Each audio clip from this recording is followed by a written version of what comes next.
Viral ngayon yung nasa mga GC, mga angels. Oo. Ang message ko sa kanya, tumalon ka. Tumalon ka. Ano ibig sabihin talon yung talon na lumabas. lumabas. Lumabas.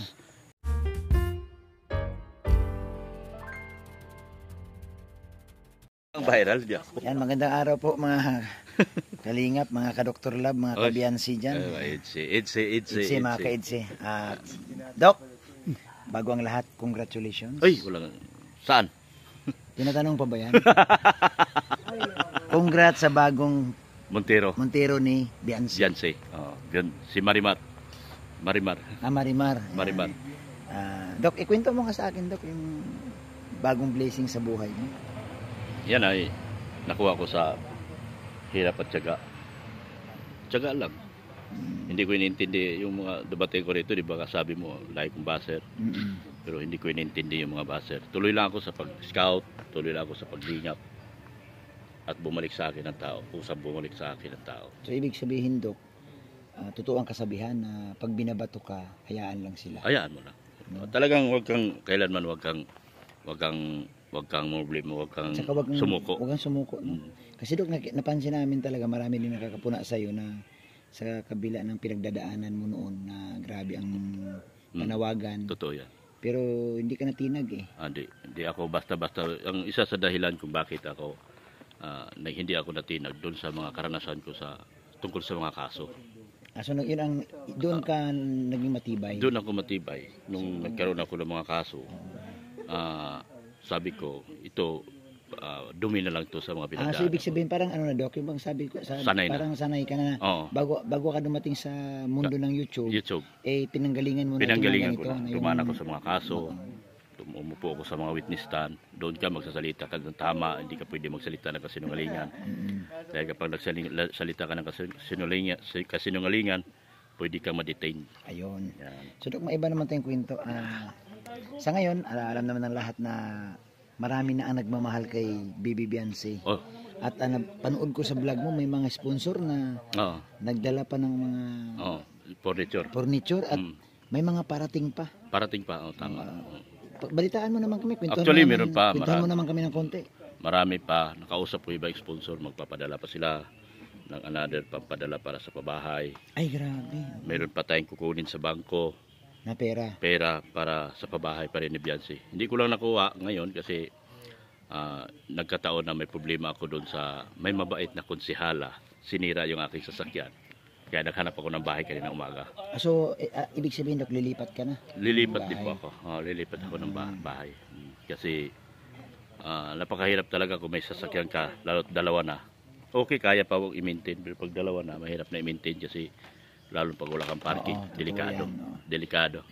Dok, ito sabihin ko sa iyo, Dok, ha. Ngayon ko lang sabihin sa iyo to. Sige. Ngayon lang. Sige. Sa tagal na natin magkakasama, ngayon lang. Ba't gumagwapo ka daw? Dahil minahal ako ng mga sponsor. Hindi. Hindi dahil sa totoo naman 'yun. Dahil ang sekreto diyan, barley.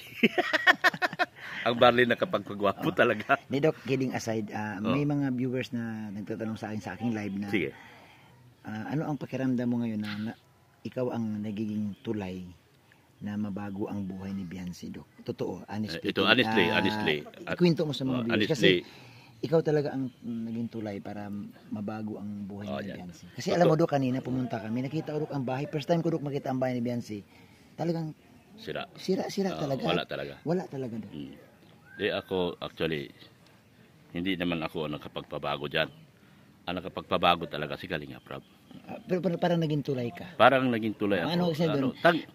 Sobrang masaya yung mga supporter dahil ikaw yung naging tulay na inilapit mo kay Kalinga Prab. Masaya din ako para sa kanila dahil hindi ko rin alam kung hindi ko rin naaabot sila. Hindi ko rin na-expect na aabot sila sa ganyan. So, nagpasalamat din ako ng marami sa mga sponsors talaga na nagmahal kay Biansi. Na sobrang lang pagmamahal. Although, hindi man ganoon kalakas si Biansi talaga, sa totoo lang. Pero, pagdating sa sponsor, ang lakas niya. Pero Doc, hindi natin, wag natin pag-usapan yung lakas. Pero yung sige, sorry. Burahin mo na lang yung lakas. Pero, dito yung bang, yung mula sa kawalan, Oo. nagkaroon sila ng paunti-unti. Unti-unti. Totoo yan. Talagang hindi ko rin na-expect na marating nila yung buhay nila yan ngayon.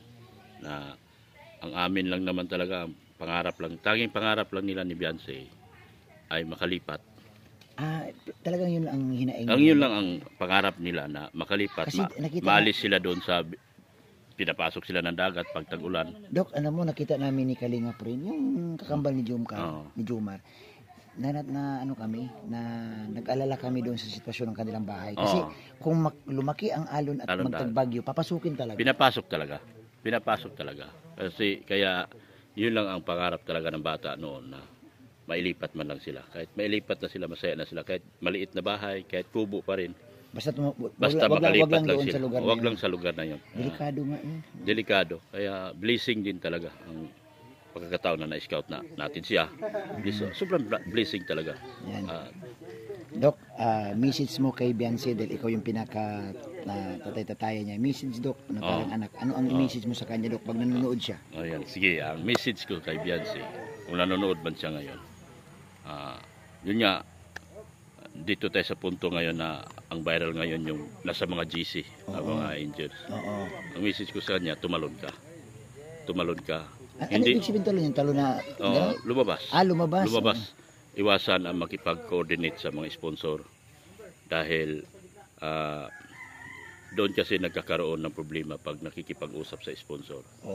Doon nagka-problema. Sabi ko, kung meron man, alam ko wala. Pero kung mayroon man, kumbaga ang sinasabi mo, Dok, in advance. In advance tayo kasi nangyari na kay kawawa nga. Naawa ko doon sa bata. Ako lang nagsabi in advance na umalis ka. Huwag ka dyan. Dahil, narinig ko rin yan sa tatay din mismo na talagang umalis ka kasi hindi yan makakatulong sa'yo. Sabi niya, hindi lang naman yan ang tao nagmamahal sa'yo. Marami sila. Ano yan, Dok? Sabi nung tatay ni... Beyonce na. Nag-advise din. Siya din nagsabi na huwag makisalamuha sa mga sponsor. Siya din. Bilib ako sa tatay kasi sabi niya nga,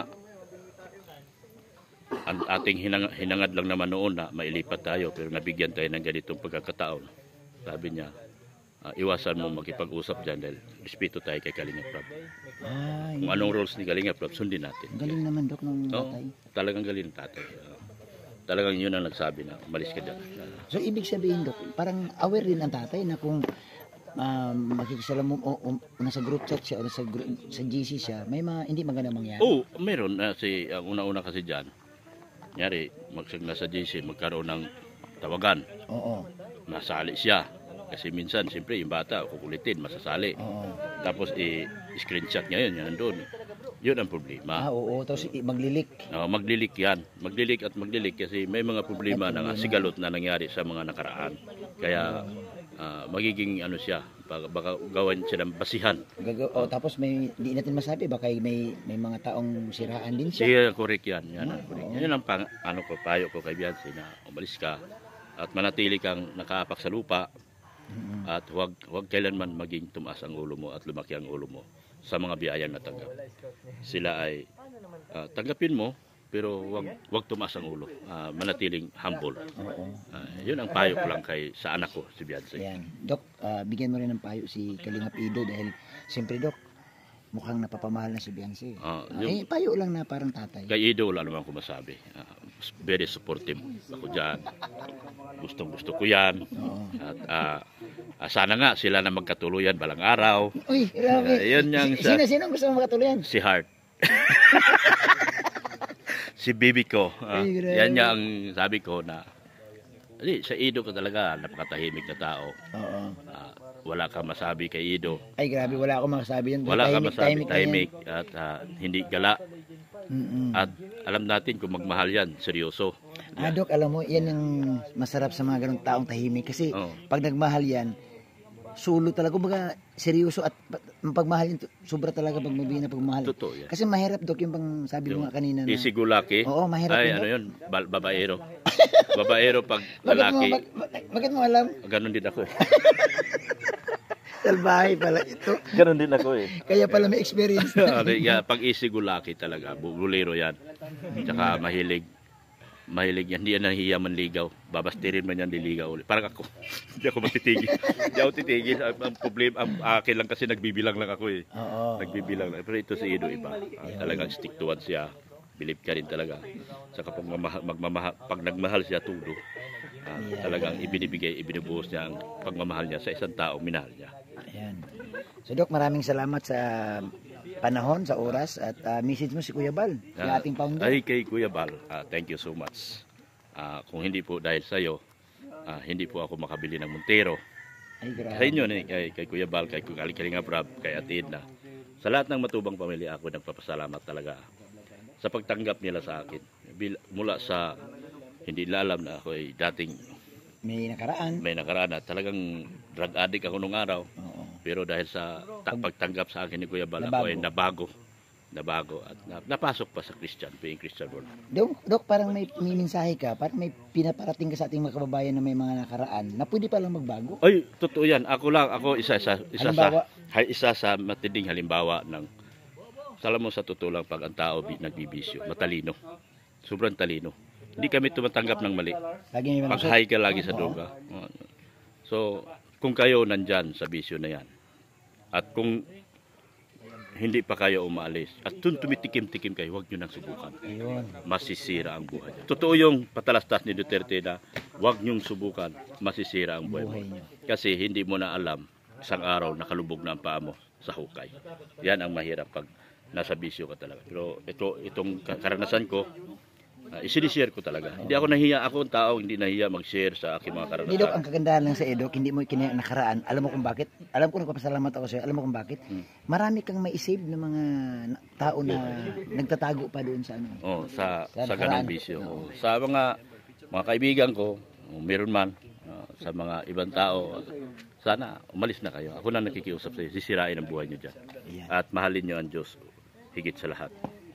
Thank you, Doc. At lalo ng pamilya nyo, mahalin nyo. Kung ano mang pamilya meron ka ngayon, wag na dagdagan dahil sakit lang ang ulo yan. Ay, salamat kay Dr. Love, Doc. Salamat sa magandang thank you mensahe. so much sa lalo na, lahat. Doc, sa nakaraan mo na hindi mo ikinahiya. Yeah, hindi ko kinahiya. Nakaka-proud, nakaka-inspired ka, Doc. Thank you so much sa lahat. Thank you. Sa lahat ng viewers, thank you so much.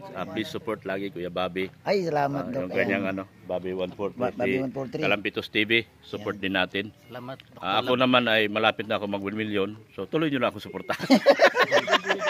Nauwi na. Ano ba yan? Nauwi na sa... Sabi na ako dito. Nauwi na sa comedy. Ano ba? Sabi ako? Ano? Baka naman. Kaya sa totoo lang ko. Tuloy.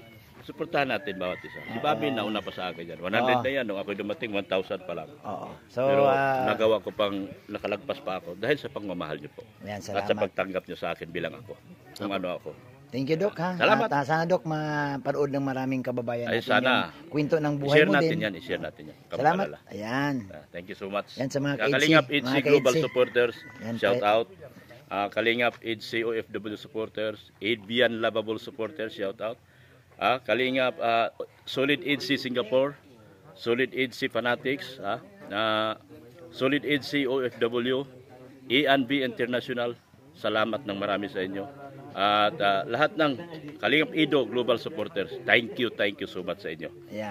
Jomcar Global Supporters, happy birthday kay Nanay Mami, Tita Mami Selma ngayong araw na ito. Thank you, happy birthday kay Mami. Thank you po. Yan.